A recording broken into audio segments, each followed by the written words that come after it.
LookCatchu here. And guess what? It's Potato O'Clock, a series dedicated to all things potato. Today we'll be making potato cubes.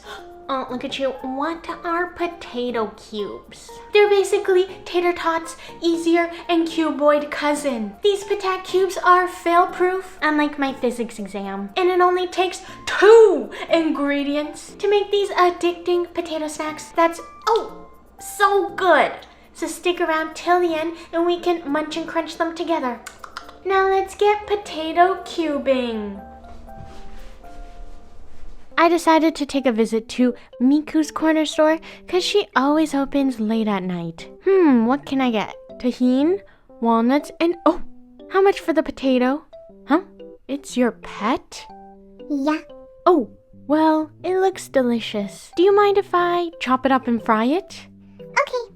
Well, that was strangely easy. Grab and peel 4 fist-sized russet potatoes, around 800 grams. But LookCatchu, you normally use yellow potatoes. Well, I know, but for our potato cubes, it's best to use russet because they're high in starch and have a low moisture content. That way the shreds will be well defined instead of a pile of mush. Grab a grater and use the largest hole you got to shred these bad boys up. And if you always get 8th place in Mario Kart like I do, then I'll assume you're a slow potato grater too. In that case, I recommend that you routinely transfer your freshly grated patates into cold water to prevent it from turning pinkish brown from oxidization. I mean, unless you like pink potatoes, which actually might look pretty cool. Make sure to grate these carefully and distraction-free, or else you'll be having one meaty tasting potato cube, if you know what I mean. Transfer your potatoes from the water and onto a clean towel, wrapping it up and wring it dry. You should see some water coming out, and try to wring out as much as you can. You'll be left with delicious murky potato juice, which is the perfect addition to a holiday cocktail for your worst enemy. Now the hack to making your potato cubes stick together is to partially cook them. I know some people will partially boil their potatoes whole and then grate them, but numero uno, your hand will be burning. Numero dos, you'll have to wait for the potatoes to cool down, which takes quite a while. And overall, it's more messy. But I find the easiest way is to stir fry it in a wok with some oil. So grab that wok of yours, drizzle in 3 tablespoons of oil on medium-high heat, and toss in the potato shreds, accompanying it with half a teaspoon of salt, and stir fry it for around 10 minutes until they're tender. During this time, the starches and moisture from the potato will come out, just like how the raccoons living in my backyard come out at night to eat my garbage. The starches, moisture, and oil will help make these potato cubes stick together better. But hold your horses. Try not to brown the potato shreds. We'll be leaving that to the deep frying portion. I know these potato shreds are pretty much done because they are translucent like a jellyfish. Remove from heat and let it cool down. Testing out a strand or two, the shred should still have a nice snap to it and shouldn't be mushy. Now to make your potato shreds into a cube shape, you'll need a straight-edged container to act as a mold so we can cut nice even cubes. But if you don't have a similarly sized container like I do, then you can also become Michelangelo and mold it by hand on a tray,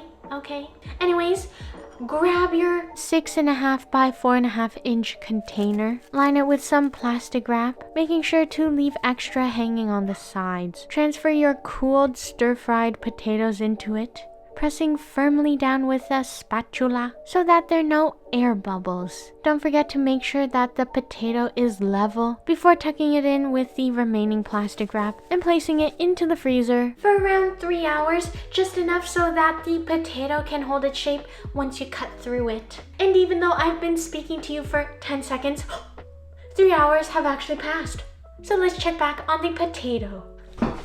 Once it's partially frozen, you may have some trouble lifting it out. So what I like to do is run the container upside down under hot water, just for a few seconds. Lift the potato by the saran wrap and unwrap it like a gift. And with a sharp knife, cut your potato into 24 pieces. I'll be cutting it 6 by 4. Grab corn or potato starch and dump 1/3 cup into a tray, lightly coating them in it. Make sure to brush off the excess with your fingers or a brush, or else you'll have a mouthful of powdery potatoes, which isn't as appetizing as a powdered donut. The starch is what will make these patat cubes foolproof and ensure that your shredded potato will be extra crispy on the outside, yet soft and fluffy on the inside. It also gives a longer lasting crisp if left sitting on the table, which I doubt will be the case. To a pot, heat vegetable oil on medium heat until it reaches 355 Fahrenheit or 180 Celsius. Drop your potato cubes into the nice jacuzzi for around 5 minutes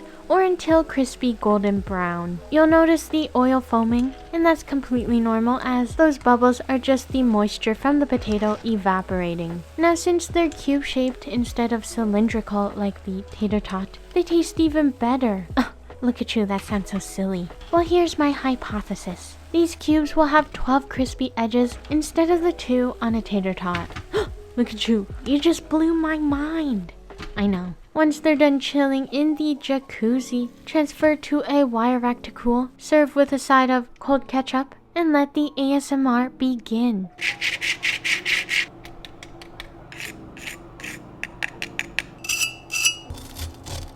There we have it, potato cubes. And before the potato cubes get soggy, let's dig in.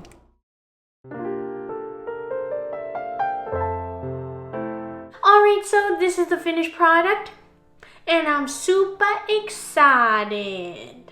Let's do a little dippy dip. Ooh, look at that. First bites for you. Nom nom nom.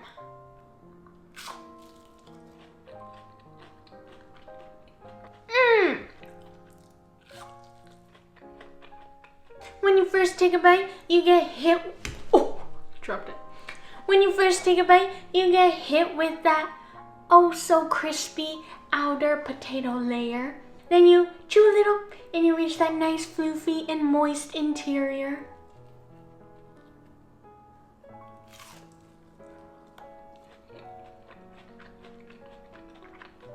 Perfect amount of salt.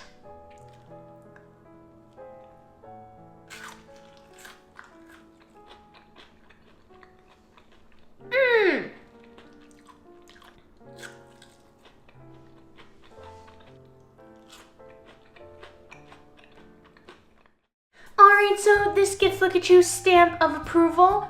And if you like this video, please give a thumbs up. And please subscribe to my YouTube channel. I post once a week. And I'll see you guys next time.